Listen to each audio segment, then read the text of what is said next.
Анан Иптах амондуктардын падышасына төмөнкү сөздөрдү айттырыш үчүн элчилерин жөнөттү. Биздин жерге кол салгыдай, биз сага эмне кылдык? Амондуктардын падышасы Иптахтын элчилерине Исраилдыктар Мисирден келе жатканда Арнондон тартып Жабок менен Иорданга чейинки жеримди тартып алышкан. Эми аны мага тынчтык менен кайтарып бер деди. Ошондо Иптах амондуктардын падышасына экинчи жолу элчилерин жөнөттү. Ага мындай деп айттырды.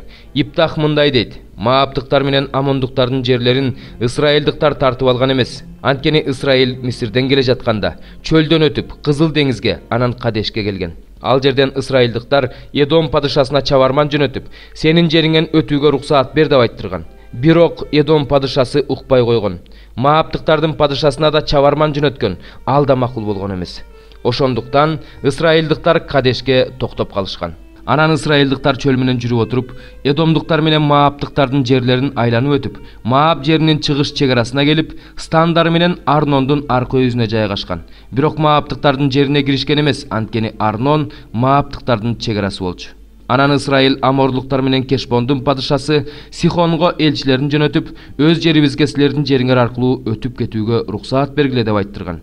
Бирок Сихон Исраилди өз жеринен өткөрүүгө макулдугун берген эмес. Сихон бардык элин чогултуп, стандарын Жааска жайгаштырып, Исраил менен согушкан. Исраилдыктардын Кудай Теңири Сихонду бүт эли менен Исраилдыктардын колуна салып берген. Исраилдыктар аларды талкалап салышкан. Ал жерде жашаган Аморлуктардын бүт жерин Исраил мурастап алган. Алар ошондой эле Арнондон Жабокко чейинки, чөлдөн Иорданга чейинки Аморлуктардын бардык жерин мурастап алышкан. Исраилдыктардын Кудай Теңири өз эли Исраилдин алдынан Аморлуктарды кууп чыгарган. Сен эми Исраилдин мурасын алгың келип турабы? Сен өзүңдүн Кудайың Кемош берген жерге ээ эмессиңби? Биз болсо өзүбүздүн Кудай Теңирибиз мураска берген жерге ээбиз. Сен эмне? Мааптыктардын падышасы Сипордун уулу Балактан артыксыңбы? Ал эмне? Исраил менен чатакташты беле же аны менен согушту беле? Исраилдин Кешбондо, Ароерде жана аларга караштуу шаарларда, Арнондун боюндагы шаарларда жашаганына 300 жыл болду. Ал жерлерди силер эмне үчүн ошол учурда тартып алган жоксуңар? Мен сенин алдыңда айыптуу эмесмин. Сен мага каршы согуш ачып, жамандык кылып жатасың. Исраил уулдары менен Амондуктардын ортосунда соттоочу Теңир азыр өзү сот болсун. Бирок Амондуктардын падышасы Иптахтын айттырган сөзүнө кулак салган жок. Иптахтын үстүнө Теңирдин руху түштү. Иптах Гилат менен Менашеден, Гилаттын Миспасынан өтүп Амондуктарга жөнөдү.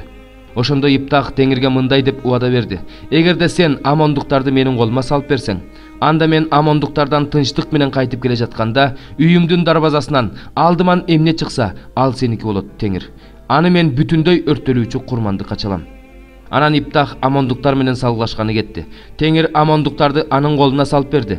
Иптах аларды талкалады. Ароерден Минитке чейинки жана Абел Керемимге чейинки 20 шаарды катуу талкалады. Амондуктар Исраил уулдарына багынып беришти.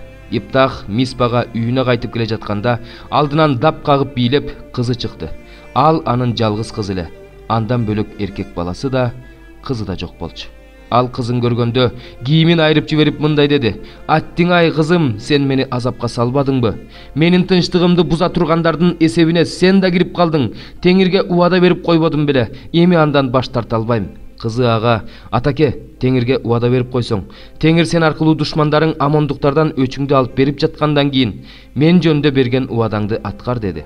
Анан дагы атасына: Сенден бир гана нерсени суранам. Мени 2 айга кое бер. Теңтуш курбуларым менен тоого чыгып, кыз өмүрүмдү жоктоп ыйлап алайын деди. Атасы: Бара кой деди. Ал кызын 2 айга кое берди. Ал курбу кыздары менен тоого чыгып, кыз өмүрүн жоктоп ыйлады. 2 ай өткөндөн кийин кыз атасына кайрылып келди. Атасы кызы тууралуу берген убадасын жүзөгө ашырды. Кызы эркек көргөн жок. Ошондон тартып Исраилда мындай салт калды. Жыл сайын Исраил кыздары барып, Гилаттык Иптахтын кызы үчүн 4 күн ыйлашат. 15-бөлүм. Жүйүт аймагынан келген кээ бир жүйүттөр бир туугандарды эгерде Мусанын мыйзамы боюнча сүннөткө отургузулбасаңар, куткарылбайсыңар деп окутушту.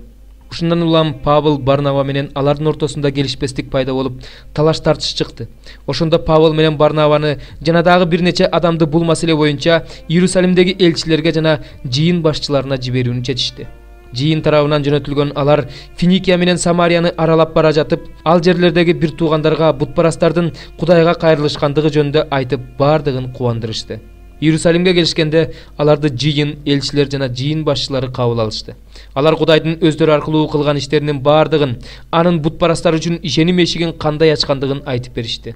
Ошондо фарисейлер тобунан Исага ишенип калгандардын кээ бирөөлөрү чыгып, бутпарастар сүннөткө отургузулууга тийиш, алардан Мусанын мыйзамын аткарууну талап кылуу керек дешти. Ошондо элчилер менен жийин башчылары ушул маселени кароо үчүн чогулушту. Узакка созулган талкуудан кийин Петр ордунан туруп аларга мындай деди: «Бир туугандар, бутпарастар мен аркылуу жакшы кабар угуп, Исага ишенип калуусу үчүн Кудай эң башында араңарда мени тандап алгандыгын билесиңер. Адамдын жүрөгүндөгүнү билген Кудай бизге ыйык рухту бергендей эле аларга да берди. Бул аркылуу Кудай аларды кабыл алгандыгын күбөлөндүрдү.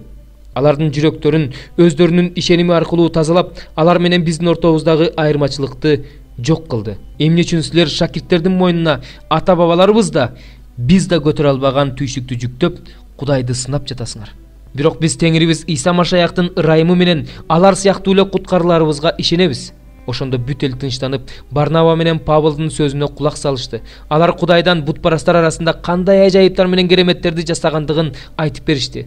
Алар сүйлөп бүтүшкөндөн кийин Жакып мындай деп сөз баштады: «Бир туугандар, мага кулак салгылачы. Шимон бизге Кудайдын эң башында эле бутпарастарга назарын салып, алардан өзүнүн ысымы үчүн эл жаратууну каалаганын айтып берди. Бул жөнүндө пайгамбарлар мындай деп айтышкан: Андан кийин мен кайрылып келип, дөөттүн кулап калган чатырын кайрадан тургузам.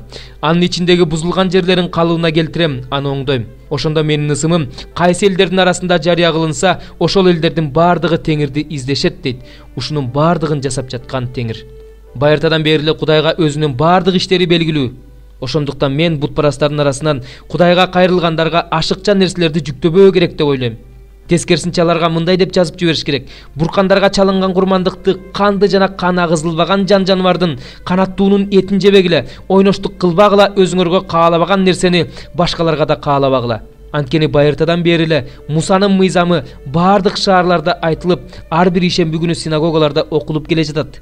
Ошондо элчилер менен жийин башчылары жийин менен чогуу ойлонуп, өздөрүнүн арасынан адамдарды, атап айтканда бир туугандардын арасында башчылык кылган Барзава дегенде ысымы бар Жүйүттү жана Сыласты тандашты да, аларды Павыл жана Барнава менен бирге Антиохияга жиберүүнү чечишти.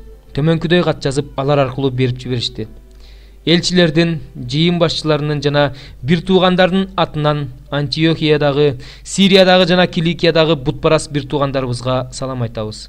Биздин арабыздан барган кээ бирөөлөр бутпарастар сүннөткө отургузулууга тийиш, алар мыйзамды аткаруулары керек деген сөздөр менен силерди тынчтандырып, олку-солку кылышканын уктук. Бирок биз аларга андай тапшырма берген эмеспиз. Ошондуктан биз чогулуп, кишилерди тандап, аларды Теңирибиз Иса Машаяк үчүн жандарын арнап койгон сүйүктүү бир туугандарыбыз Барнава жана Павыл менен бирге силерге жиберүүгө бир добуштан чечим чыгардык. Ошентип биз Жүйүт менен Сыласты жибердик. Алар муну силерге оозеки да түшүндүрүп беришет. Анткени ыйык рух жана биз силердин мойнуңарга төмөнкү эң маанилүү нерселерден башка эч кандай түйшүк жүктөлбөсүн деп чечтик. Буркандарга чалынган курмандыкты канды жана кан агызылбаган жан-жаныбардын канаттуунун этин жебегиле, ойноштук кылбагыла, өзүңөргө каалабаган нерсени башкаларга да каалабагыла. Ушулардан сактансаңар, жакшы кыласыңар, саламаттуу болгула.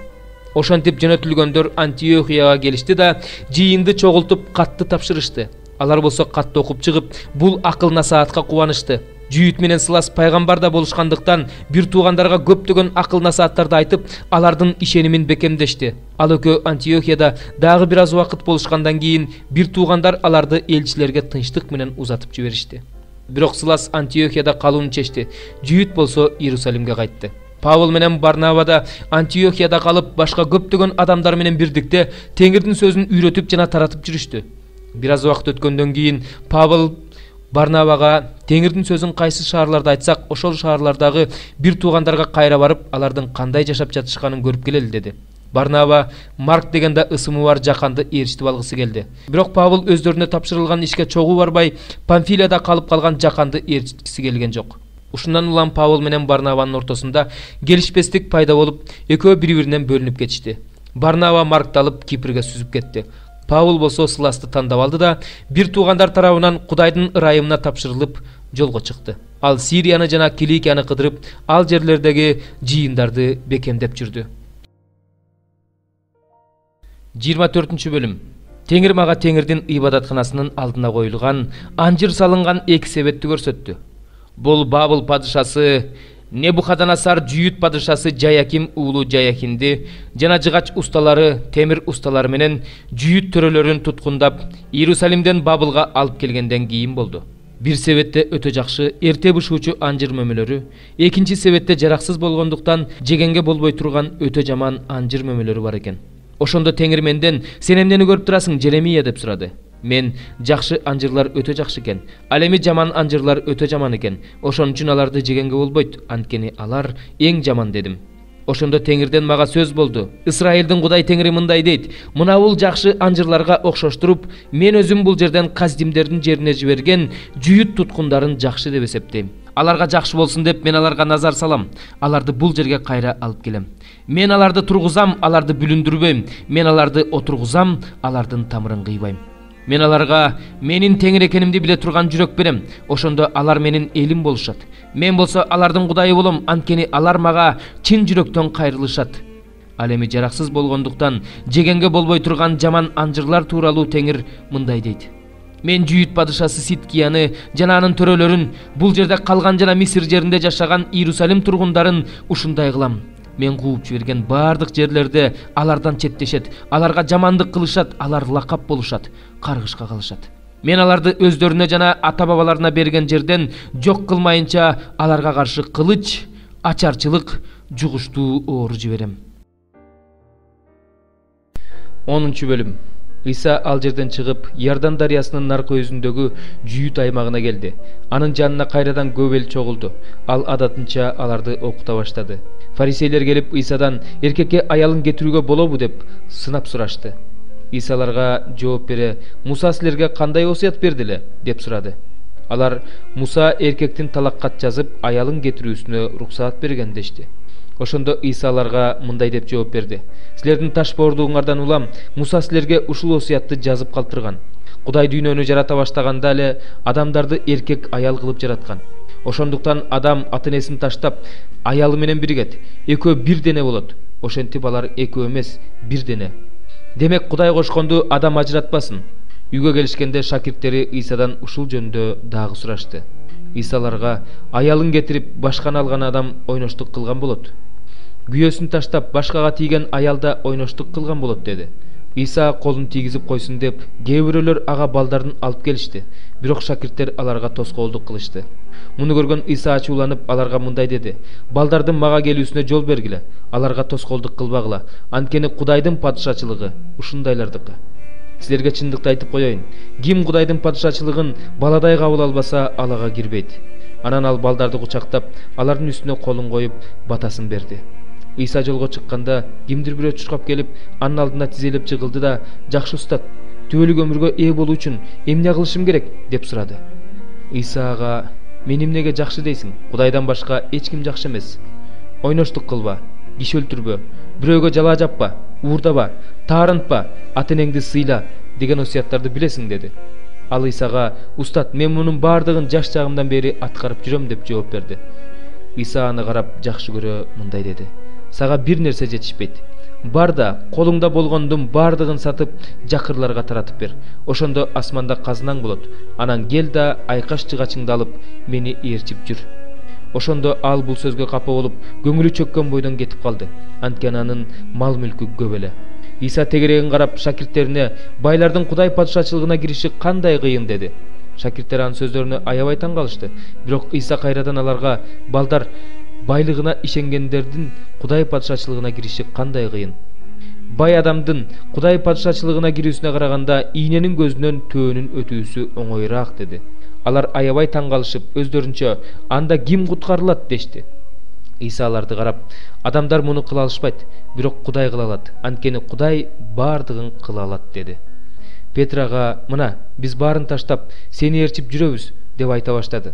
Ошондо Иса мындай деди: "Силерге чындыкты айтып коеюн, мен үчүн жана жакшы кабар үчүн үй жайын, же ага-инилерин, же эже карындаштарын, же энесин, же атасын, же аялын, же балдарын, же жерин таштаган адам Азыр бул дүйнөдө куугунтук учурунда да 100 эсе көп үй жайга, агайыныга, эже карындашка, ата энеге, балдарга жана жерге, ал эми келечекте түбөлүк өмүргө ээ болбой койбойт.